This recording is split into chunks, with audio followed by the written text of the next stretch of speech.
Hatimaye, Israel na Iran wakubaliana kukaa kimya. Katika wiki mbili zilizopita, dunia ilitazama kwa hofu kubwa kile kilichoweza kuwa mwanzo wa vita kuu ya tatu ya dunia. Iran na Israel, mahasimu wa muda mrefu, walikumbwa na mzozo mkubwa wa kijeshi uliosababisha maelfu ya makombora kurushwa, vifo vya raia na taharuki ya kimataifa. Katika hali ya kutisha iliyokuwa inakumbusha matukio ya vita ya Ghuba au uvamizi wa Iraq, makombora yalikuwa yakivurumishwa kila kona ya Mashariki ya Kati, lakini hatimaye usiku wa kuamkia Jumanne ya tarehe 24 Juni 2025, sauti ya silaha zilinyamaza. Ni tangazo kutoka kwa Rais wa Marekani Donald Trump lililogeuza historia, likisema kwa lugha ya Kiingereza, "The ceasefire is now in effect. Please do not violate it."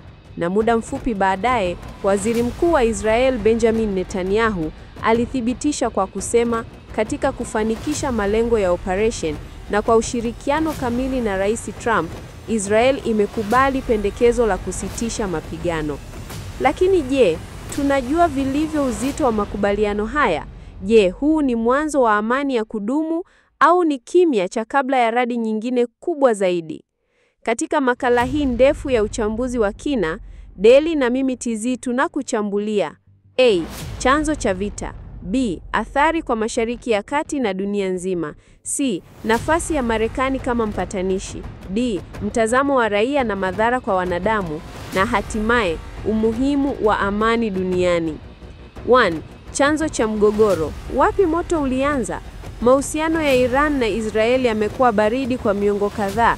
Iran, taifa la Kiislamu linaloongozwa kwa mfumo wa Uislamu wa Kishia, limekuwa ikiona Israel kama dola ya kibeberu, huku Israel ikiwa na wasiwasi mkubwa juu ya mipango ya nyuklia ya Iran. Lakini kilichofanya moto kulipuka mara hii ni tukio moja. Juni 12, 2025, shambulizi la kisiri dhidi ya jengo la kijeshi la Iran karibu na Natanz, ambapo vinu vya nyuklia vinahifadhiwa. Iran ililaumu Israel moja kwa moja, na majibu hayakuchukua muda. Saa 48 baadaye, makombora yalivurumishwa kuelekea miji ya Israel kutoka Hezbollah nchini Lebanon, mshirika mkubwa wa Iran. Israel ikajibu kwa mabomu mazito yaliyopiga Syria, Lebanon na Iraq. Kila upande ulionekana kutokuwa tayari kurudi nyuma. 2. Vita inayoitikisa dunia nzima. Ingawa mzozo huu unaonekana kama wakati ya mataifa mawili tu, kwa undani mwake ni kama vita ya watawala wakubwa wa dunia wakitunishana misuli kwa kutumia Mashariki ya Kati kama uwanja wa mapigano. Marekani ilikuwa upande wa Israel, ikiwa tayari kulinda maslahi yake ya kimkakati na kijeshi. Urusi na China kwa upande wao walitoa matamko makali dhidi ya uvamizi wa Marekani kwenye vinu vya nyuklia vya Iran. Qatar, moja ya mataifa ya Kiarabu yenye kambi ya kijeshi ya Marekani, ilijikuta katikati ya mgogoro baada ya kituo chake kuvamiwa na makombora kutoka Iran. Hili halikuwa tena suala la Mashariki ya Kati tu, ulimwengu mzima ulikuwa unatetemeka. Je, vita hii ilikuwaje kwa raia? Kwa mwananchi wa kawaida, hasa huko Tel Aviv, Teheran, Doha au Beirut, maisha yalibadilika ghafla. Sauti za vingora za tahadhari zilitawala usiku na mchana. Mashule yakafungwa, hospitali zikajaa hadi kukosa vitanda. Watu wakakimbilia kwenye makazi ya chini ya ardhi wakihofia mashambulizi ya anga. Wakati majeshi yakishambuliana, raia wasio na hatia walikuwa wakihesabu saa za maisha yao. Endelea na sehemu ya pili, ambapo tutazama ndani zaidi ya hatua ya kusitisha mapigano. Je, ni ya kweli au ni siasa za muda mfupi? Kumbuka, kama bado hujaingia YouTube, tembelea sasa hivi Hub Online TZ, bonyeza subscribe na pia kengele ya arifa ili usipitwe na sehemu inayofuata ya makala hii kubwa na uchambuzi wa kisiasa duniani. Sehemu ya pili: usitishaji wa vita, suluhu ya kweli au mbinu ya muda mfupi? Wakati sauti za makombora zikinyamaza, dunia ilianza kuuliza, je, amani hii ni ya kweli au ni mbinu ya kisiasa ya muda mfupi? Historia ya Mashariki ya Kati imejaa makubaliano ya kusitisha mapigano ambayo huvunjika baada ya siku chache tu. Hivyo basi, ni muhimu kuchambua kwa undani kilichotokea nyuma ya pazia, sababu zilizopelekea makubaliano haya na uwezekano wa kudumu kwa amani hii. 1. Trump arudi kama mfalme wa diplomasia.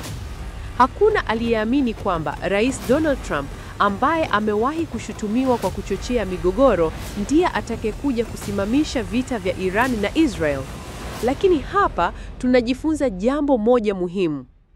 Diplomasia ya nguvu, forceful diplomacy, bado inaweza kufanya kazi katika dunia ya kisasa. Kwa mujibu wa vyanzo vya diplomasia, Trump alifanya mazungumzo ya dharura na Netanyahu na kiongozi mkuu wa Iran, Ayatollah Khamenei. Alituma wajumbe wake binafsi kwenda Oman, taifa linalojulikana kama mpatanishi kimya kati ya nchi za Kiarabu na Iran. Kisha akachukua hatua ya kushangaza.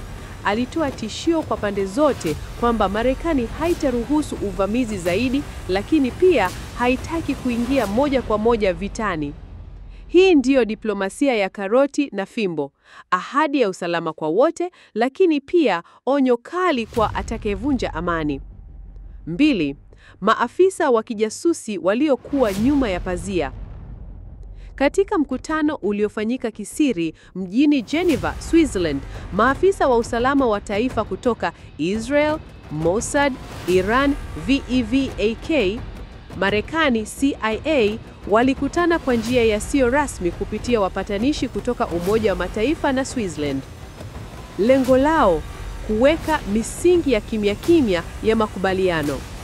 Hili linaonyesha kuwa wakati wowote ambapo dunia inaonekana iko kwenye ukingo ya maangamizi, mawasiliano ya kisiri bado ina nafasi kubwa ya kutuliza hali. 3.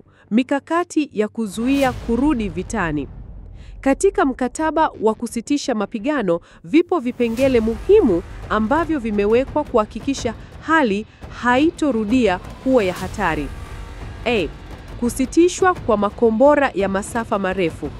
Iran imeahidi kutotumia makombora yake ya balistiki dhidi ya Israel, na Israel nayo imeahidi kutofanya mashambulizi ya kiintelijensi ndani ya Iran. B. Ukaguzi wa vinu vya nyuklia. Ujumbe maalum umeundwa kuangalia kama kweli Iran inazingatia kanuni za shirika la kimataifa la nishati ya atomi IAEA. C. Ulinzi wa raia wa kawaida.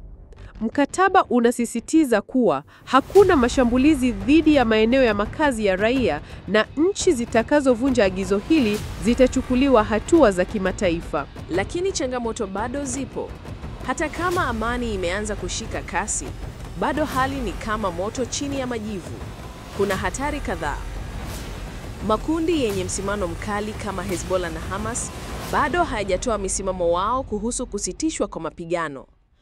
Wapinzani wa ndani nchini Israel na Iran wanadai serikali zao zimeonekana dhaifu kwa kukubali usitishaji.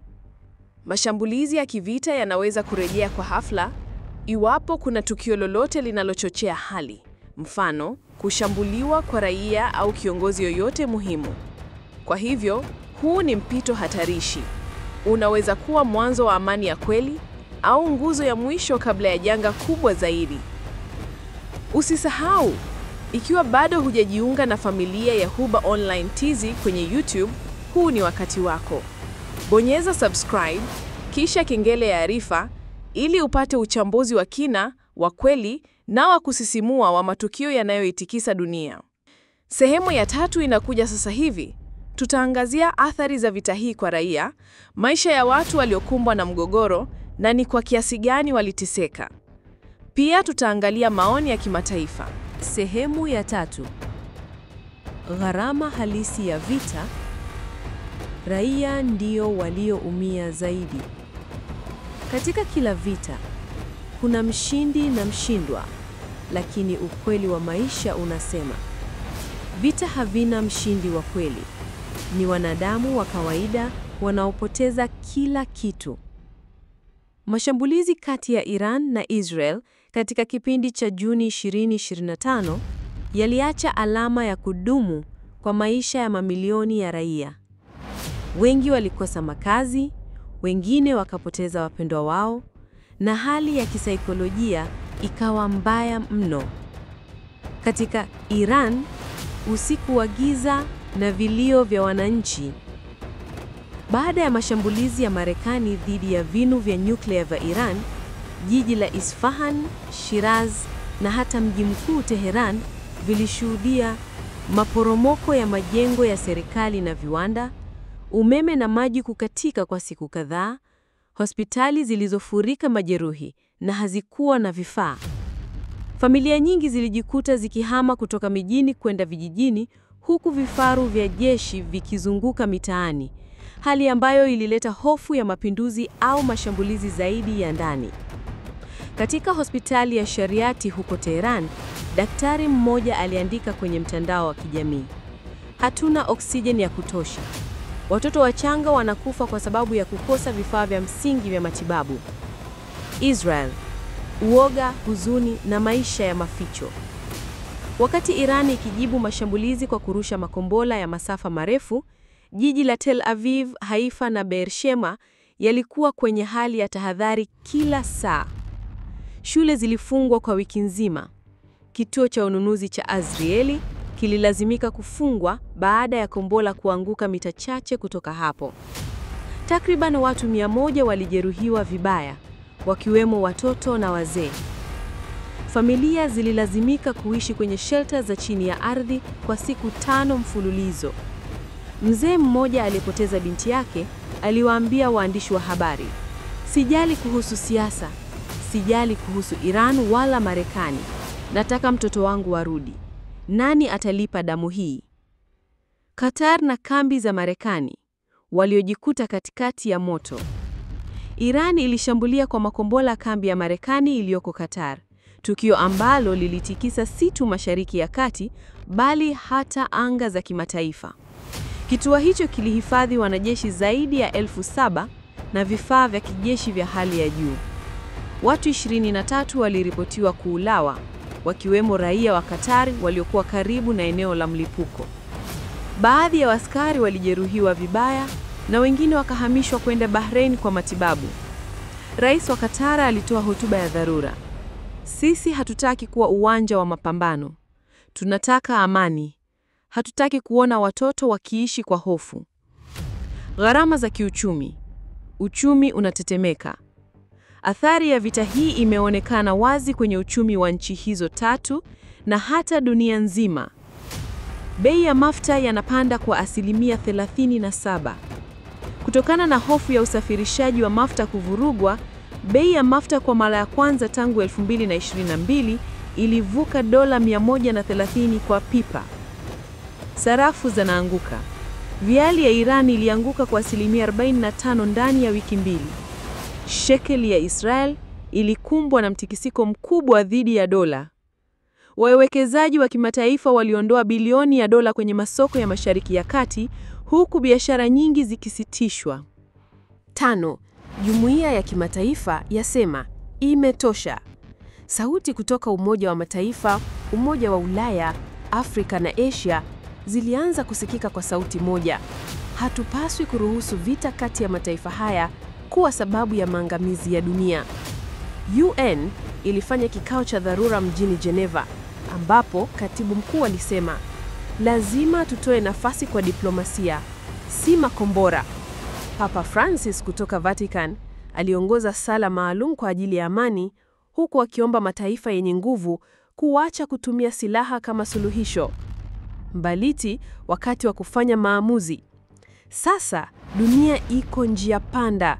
Kupitia majivu haya ya vita, je, tutajifunza chochote?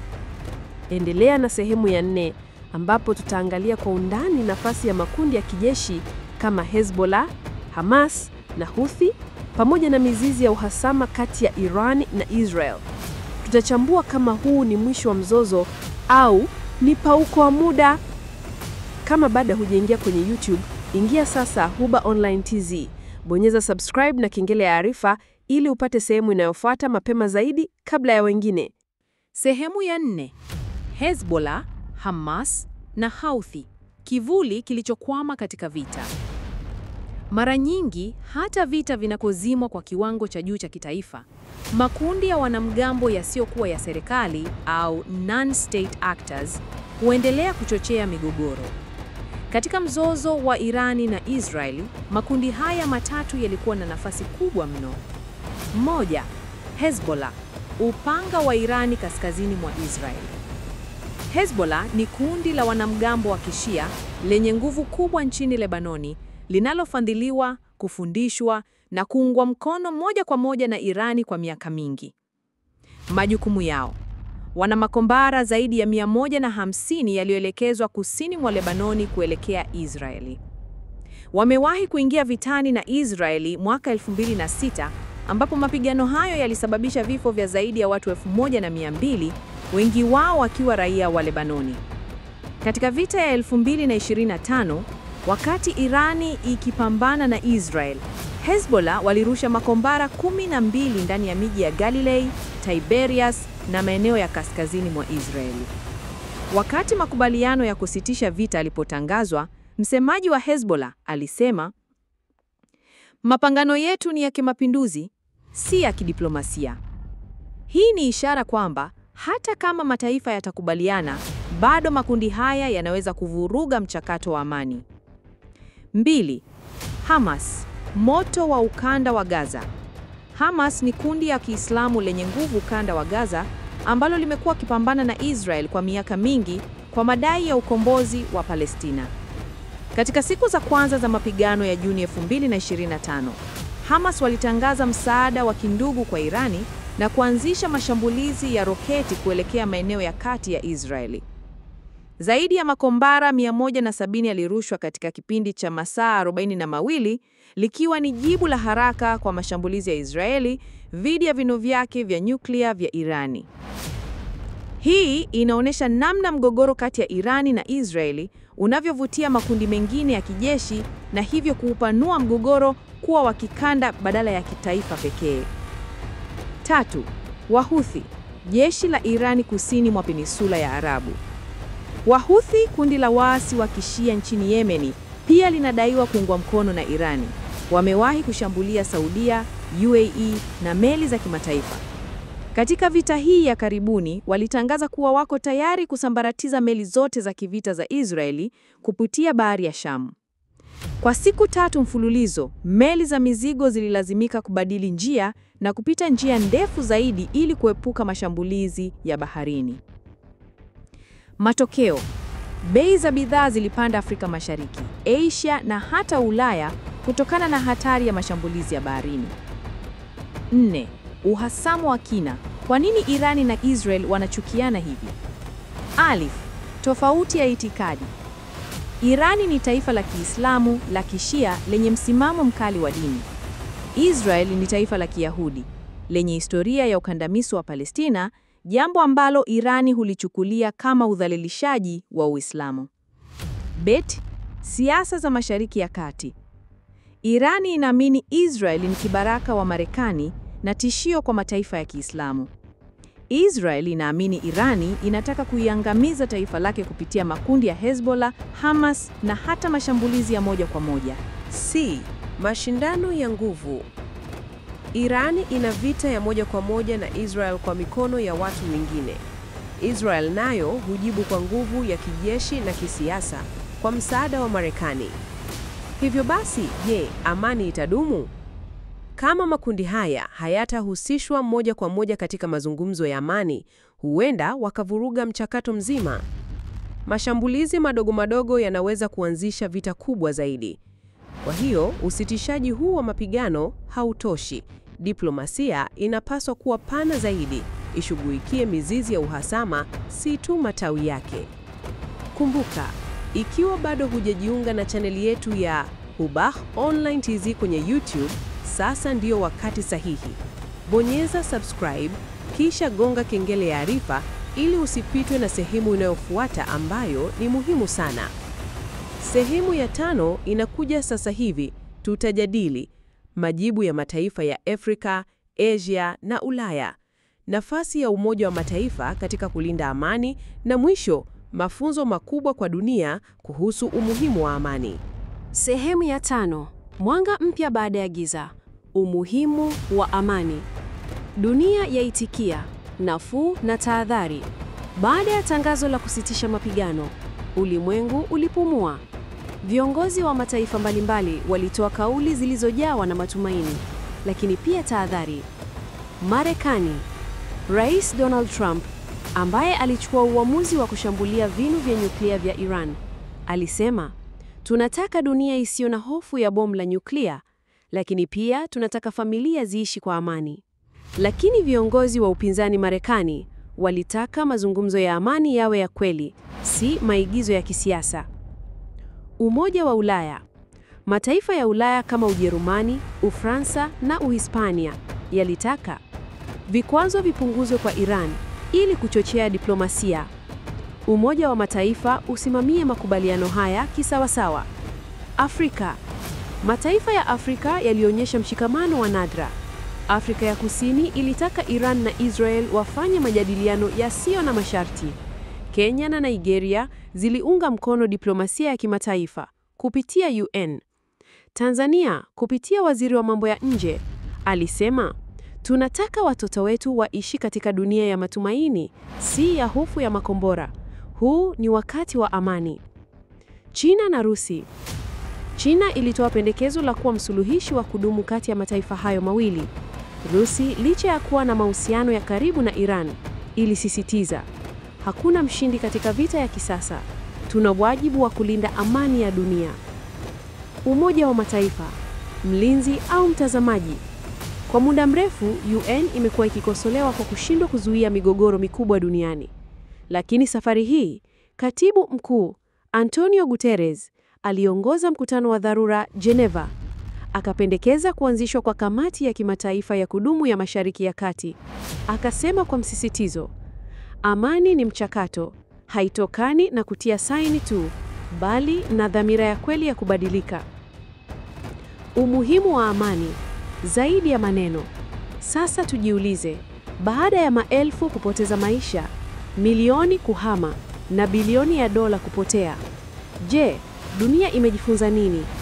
Amani ni msingi wa kila maendeleo. Bila amani, shule haziwezi kufunguliwa. Bila amani, biashara hazifanyiki. Bila amani, watoto hawawezi kucheka wala ndoto zao kutimia. Vita vinachoma vizazi. Amani hujenga historia. Tumeona watoto wakikua kwenye magofu badala ya madarasa. Tumeona familia zikizikwa pamoja. Na wakati huo wote, wanasiasa hutabasamu kwenye kamera wakiwa salama. Amani si udhaifu, ni nguvu ya kweli. Inahitaji ujasiri kuomba radhi. Inahitaji hekima kuachana na kisasi. Inahitaji ubinadamu wa kweli kusema tosheka. Namba 4. Hitimisho. Tunakoelekea. Usitishaji huu wa vita ni mwanya mdogo wa matumaini. Lakini matarajio ni makubwa. Je, Iran itaacha kufadhili makundi yenye silaha? Je, Israel itawapa Wapalestina nafasi ya haki? Je, Marekani itapendelea amani badala ya silaha? Wakati majibu hayo yote yakiendelea kutafutwa, ni sisi tunaoweza kuleta amani. Amani haianzi Geneva au Tel Aviv, inaanzia kwenye mioyo yetu. Ndio maana tunapaswa kuelimishana, kusikilizana, kujifunza kutoka kwenye historia. Kabla hujaondoka, ikiwa umefika hadi hapa, asante sana.